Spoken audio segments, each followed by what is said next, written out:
Thank you, Madam President and members.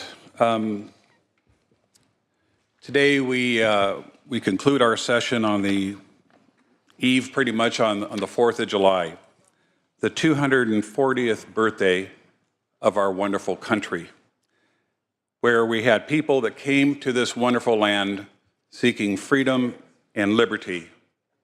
And as I see the portrait of George Washington here shining on this floor, we understand the beautiful documents of the Constitution, the Bill of Rights, and the Declaration of Independence that have made this democracy the most wonderful democracy on this planet.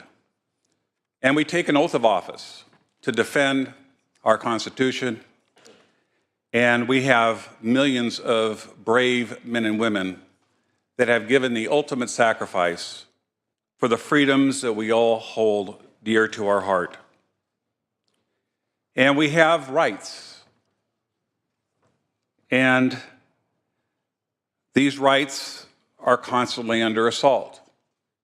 I can tell you, when I read that we had a Nazi demonstration here on the Capitol steps last week, it angers me that in today's day and age that we can have Nazis marching in the street after Nazis murdered 6 million people and have an ideology that no one, I believe, on this floor embraces. But we have our First Amendment rights that allows them the right to protest, and I respect that right even though I despise what they stand for.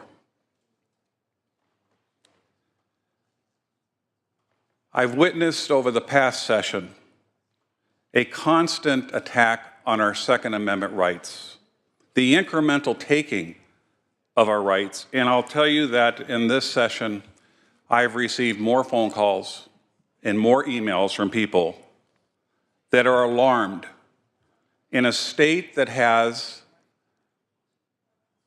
the most comprehensive laws on the books. And the Pro Tem made a very important comment today. He said the killers responsible for many of these heinous attacks, the horrific attacks that we just experienced in Orlando, the horrific attacks that we experienced in San Bernardino, and the vilification for organizations that promote gun rights as being unsympathetic to this senseless loss of life. We all agree, Republicans and Democrats, that people that have mental illness, that people that can't pass background checks because they're inherently dangerous, vicious, violent, seeking people, should not have their hands on weapons and should not have their hands on ammunition. The bills that this legislature has contemplated and has passed off these floors, many that have been vetoed by our governor, are going to effectuate the lives of those that legally bear arms. And one of the discussions that we very rarely have on this floor is the utilization of those weapons by lawful citizens that have fought off home intruders and people coming into their homes, endangering the lives of their family and themselves, and have had rightful assaults and rightful shootings of people that wanted to come and assault them. That's something that's kind of lost.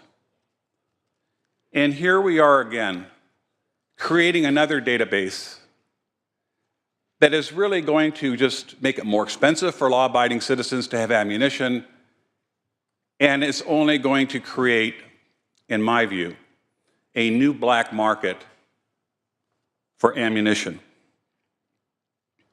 We have a database today that's supposed to go after people that legally should not have guns.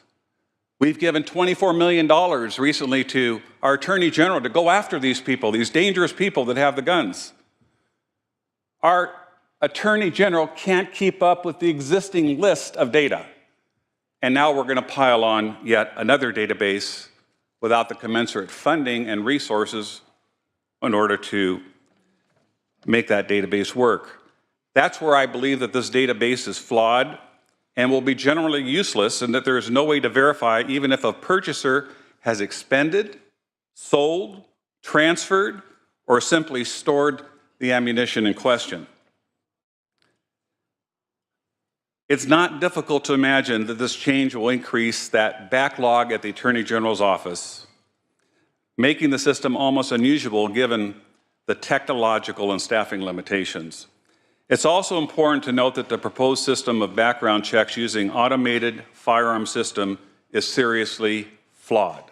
The system generally tracks firearm ownership. However, it only includes handguns purchased or transferred after 1996 and rifles of any type purchased or transferred after January 1st of 2014.